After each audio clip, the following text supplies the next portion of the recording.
रिज़्क़ वो जो अल्लाह पाक देता है, ना किसी से कोई छीन सकता है, ना किसी को कोई दे सकता है। मेरे दोस्तों भाइयों, वैसे तो हम बहुत सारी वीडियो देखते भी हैं, लगाते भी हैं, लेकिन कभी कभार इस तरह के जो पाकिस्तान में मेहनत कश जो अपनी हाथ की हक हलाल की कमाई करके खाते हैं, उनको भी जो है उनका ख्याल और उनकी सपोर्ट जो है वो करनी चाहिए। ये एक मेरे भाई हैं, चने लगा के अपने बच्चों के लिए हक हलाल की रोटी कमाते हैं। तो मैंने सोचा कि आज मैं इस भाई की भी वीडियो बनाऊं और किसी के दिल से पूछें कि क्या गुज़रती है।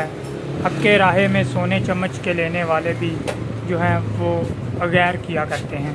जी भाईजान, क्या कहना चाहेंगे अपने चनू के हवाले से?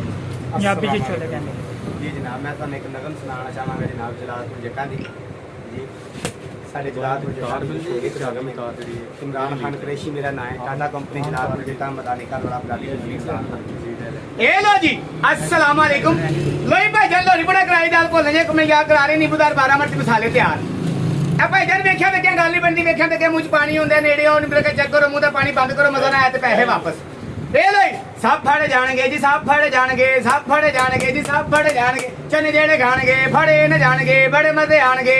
पापा पापा पापा मम्मा पापा आणगे जी, मम्मा पापा आणगे जी। चने लाके देणगे जी, कल्ले बैठ के खावांगे जी, बड़े मजे पावांगे जी। सब फड़े जाणगे।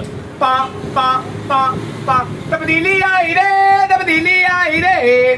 चने आए रे जी, काले चने आए रे। राजगलरियों का ओ राजगलरियों का, राजगलरियों का मीर आलम देता दुहाई रे। चने आए रे जी, कल बोले आए रे। बाय बाय, अस्सलाम वालेकुम।